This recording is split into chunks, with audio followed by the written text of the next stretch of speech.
सभी को प्रणाम। इस लेख में पूज्य बाबूजी महाराज ने कुछ अभ्यासियों के सवालों के जवाब को स्पष्ट किया है, जिसे शुरू करते हैं। बड़े आश्चर्य की बात है कि कुछ लोग अपने को साधना के लिए बहुत दुर्बल समझते हैं, जबकि वास्तव में ऐसी बात नहीं है। एक साधारण मनुष्य में वही शक्ति और आत्मबल होता है जो किसी संत में होता है। अंतर केवल इतना ही है कि संत ने अपनी आत्मा को ढकने वाले आवरण फाड़ फेंके हैं, जबकि अन्य व्यक्ति रेशम के कीड़े की तरह अपने बनाए कोष के भीतर हैं। और यदि कोई इन पर्दों को उतार फेंकने का दृढ़ निश्चय कर ले तो दुनिया की कोई भी शक्ति उसे रोक नहीं सकती। मनुष्य की आध्यात्मिक उन्नति के लिए मात्र लौह संकल्प की आवश्यकता है। जब यह आ जाता है तो लक्ष्य सामने ही दृष्टिगोचर होने लगता है।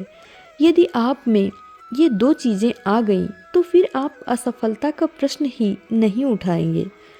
एक बार दृढ़तापूर्वक किया हुआ अडिग निश्चय ही परम तत्व की निश्चित प्राप्ति के लिए पर्याप्त है। आधा मैदान तो तभी विजित हो जाता है जब मनुष्य इस क्षेत्र में दृढ़ निश्चय के साथ प्रवेश करता है। इसके बाद उसके रास्ते में कोई अड़चन सामने खड़ी नहीं रह सकती। इसीलिए भाई, कृपया इस गलत विचार पर सोचना बंद कर दीजिए कि आप लक्ष्य तक पहुंच नहीं सकते। बिल्कुल चट्टान की तरह अचल रहिए, फिर सफलता अपने आप आपके कदमों में आ जाएगी। मार्गदर्शन में विश्वास का भी ज़रूर बड़ा महत्व है, मगर इस सिलसिले में यह मत भूलिए कि वही योग्य पथ प्रदर्शक हो सकते हैं जिसने अपने आवरण फाड़ फेंके हों और साथ ही प्राणाहुति की शक्ति से समन्वित हों, जिससे दूसरों को पथ पर सहायता और अवलंबन दे सके। जहाँ तक मैं कर सका मैंने आपकी भीतरी हालत का लेखा जोखा लिया है और वहाँ मुझे सुधार के स्वस्थ लक्षण नज़र आए हैं। निसंदेह कुछ जटिलताएं भी मौजूद हैं, पर यदि आप अपना अभ्यास जारी रखें तो वे आसानी से दूर हो जाएंगी। यदि आपको अपने में कमजोरी नज़र आवे तो उसे मेरी ही समझिए और निडर होकर अभ्यास जारी रखिए। इस तरह जिम्मेदारी मेरे कंधों पर आ जाएगी और आप उसके असर से मुक्त हो जाएंगे। यह करना बहुत आसान है। आप प्रयोग कीजिए और परिणाम देखिए।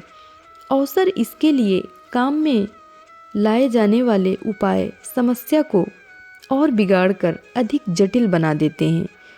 ईश्वर साक्षात्कार बहुत सीधी सादी चीज़ है और बड़े सीधे साधे उपायों से प्राप्त हो सकती है।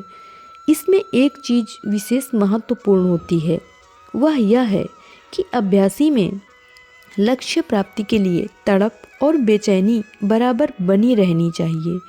यही सफलता की कुंजी है और यह बिल्कुल जड़ पर चोट करती है।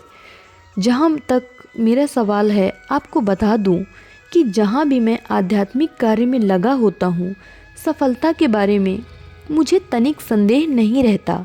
इसलिए मुझे संपूर्ण आध्यात्मिक जीवन में कभी निराशा का मुंह नहीं देखना पड़ा। अटल निश्चय ही उसका गुप्त मंत्र था। मैं चाहता हूँ कि ऐसा अमोघ संकल्प आप सभी का बन जाए और इसे आप बड़ी आसानी से कर सकते हैं। आज ईश्वरीय विभूति की उपस्थिति के कारण मुक्ति बहुत ही आसान हो गई है। लोग मुक्ति को मानवीय पहुंच की अंतिम सीमा मान लेते हैं और उनका विचार इसके आगे नहीं जाता, परंतु यह एक गलत विचार है। वास्तव में ईश्वरीय पथ पर मुक्ति तो एक निम्नतम उपलब्धि है। वह तो बच्चों के हाथ में खेलने के खिलौने की तरह है। उसके आगे भी प्राप्त करने को बहुत कुछ शेष रहता है। अनंत महासागर उससे भी और आगे है, जिसके विस्तार का कोई और छोर नहीं है। आप अपनी नज़र उस पर, केवल उसी पर गड़ा कर रखिए और उसी की खोज में आगे और आगे बढ़ते चले जाइए। मेरा हृदय हर घड़ी उन सब की मदद करने को तैयार है जिन्हें इसकी ज़रूरत हो। मेरा काम मालिक के रूप में नहीं होता। मैं तो मानवता के एक सेवक के रूप में काम करता हूँ। भूतकाल में ऐसे कुशल गुरु हो गए हैं जो समर्थ सद्गुरु का काम करते थे, वैसे आज भी हैं और वैसा ही काम कर भी रहे हैं, परंतु मैं तो सेवक बनना पसंद करता हूँ और सेवक के रूप में ही जनसाधारण के भले का कार्य करना मुझे अच्छा लगता है। कृपया आप कहे मुताबिक करते रहिए और अपनी दिन प्रतिदिन की प्रगति के साथ बाधाओं के बारे में भी मुझे अवगत कराते रहिए। मैं आपको विश्वास दिलाता हूँ कि यदि आप अटल रूप से सतत स्मरण रखते हुए अभ्यास में बढ़ते रहे तो बड़ी आसानी से लक्ष्य की प्राप्ति कर सकते हैं।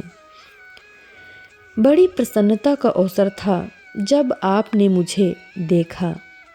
अब उससे भी अधिक प्रसन्नता तब होगी जब मुझे आपको देखने का मौका मिलेगा। इस वाक्य में एक गहरा अर्थ है जिसे उसी संदर्भ में समझना चाहिए। जब आपसे पहली मुलाकात हुई तब मुझे आपके अंदर बहुत सी चीज़ें मिली पड़ी नज़र आईं, जिससे अनेकता में कसर दृश्य देखने को मिला। हमारा अस्तित्व तो अवश्य ही आत्मा के साथ द्रव्य के संयोग से बना है, पर इसके अलावा उसमें एक बात और भी है। अब एक ऐसा घर हो सकता है जहाँ सब चीज़ें इधर उधर उल्टी पुल्टी बिखरी पड़ी हों, और एक दूसरा जिसमें सब कुछ व्यवस्थित ढंग से जमा और सजा कर रखा हो।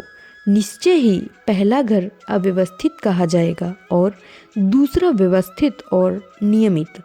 यही हाल इस मनुष्य शरीर यानी हमारे रहने के इस घर का है। इसमें अनेक चीज़ें रखी पड़ी हैं, वे सब शरीर तंत्र में स्थित अनेक कार्य निर्वाहकों के कार्यकलाप के फलों के रूप में विद्यमान रहती हैं। यदि उन्हें अपनी प्रवृत्ति या रुझान के अनुसार स्वतंत्रता से कार्य करने को खुला छोड़ दिया जाए तो अधिकांशतः उनकी क्रियाएं अनियमित और विक्षोभकारक ही होंगी। उन्हें नियंत्रण में रखने के लिए एक शक्तिमान सक्षम हाथ की ज़रूरत है, और इसकी साधारणतया अधिकांश लोगों में कमी ही रहती है। बस केवल इसी अर्थ में हम अव्यवस्थित घर की तस्वीर बने हुए हैं। आप जब पहली बार मेरे पास आए तब आपकी भी यही हालत थी, और अधिकांश लोगों में ऐसा ही हुआ करता है। अब हमें एक नए जीवन में प्रवेश करना है, एक ऐसा जीवन जो हमारे बाहरी जीवन के पीछे छिपा हुआ है, या यूँ कहिए बाहर के इस दिखाई पड़ने वाले मनुष्य के पीछे असली मनुष्य विद्यमान है। अब जब आप असली जीवन में प्रवेश करना चाहते हैं तो आपको उस असली मनुष्य को ढूंढना होगा जो मनुष्य के पीछे का या मनुष्य से परे का मनुष्य है। ऐसी विभूति यदि कहीं अस्तित्व में है तो उसका पता केवल हृदय की आँखों से ही लग सकता है, और शरीर के हर अणु परमाणु में उसका अनुभव किया जा सकता है।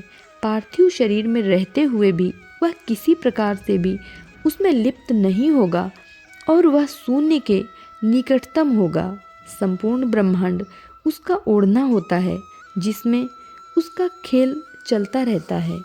आप उसे रेगिस्तान की रेत में और समुद्र की लहरों में सर्वत्र उपस्थित पाइएगा। सूरज, चांद और सितारों की रोशनी में भी आपको वह मौजूद मिलेगा। वह सर्वत्र प्रतिष्ठित है, नरक में भी और स्वर्ग में भी। पर उसे कैसे ढूंढ निकाला जाए, यही वास्तविक समस्या है। वास्तव में वही वह चीज़ है जो मेरे स्वामी की कृपा से मुझ पर लगातार बरस रही है और जिसे मैं हर अभ्यासी को प्राणाहुति के द्वारा देता हूँ। मैं इस अपने कर्तव्य को इसके लिए किसी प्रकार के बदले की आशा नहीं रखता। हालांकि हर अभ्यासी से ऋण के रूप में अपने आप प्राप्त हो जाता है। इससे मेरा मतलब केवल अभ्यासी की ओर से व्यक्त होने वाली प्रतिक्रिया से है। आंतरिक अव्यवस्था और गड़बड़ी तब तक कभी ठीक नहीं की जा सकती जब तक प्रतिक्रिया स्वयं अभ्यासी की तरफ से न हो।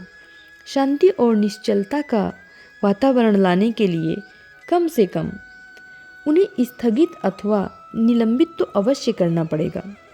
जब तक उन्हें स्थगित नहीं किया जाता तब तक जीवन के तौर तरीकों में कोई नियमन या सुधार नहीं लाया जा सकता। जब तक आवश्यक नियमन की कमी हो तब तक सम अवस्था नहीं आती, इसीलिए संतुलन बिल्कुल नहीं आता। जब प्रकृति से हमारा नज़दीक का संपर्क बढ़ेगा, केवल तभी उससे निकलकर आती हुई शुद्ध हवा में हम सांस लेना शुरू कर सकेंगे। धीरे धीरे हमें और उसमें एक रूपता स्थापित होने लगती है। थोड़े में जब हम मनुष्य के परे वाले असली मनुष्य से जुड़ जाते हैं, तब हर चीज़ संभव हो जाती है और हमारे पहुँच के भीतर भी आ जाती है।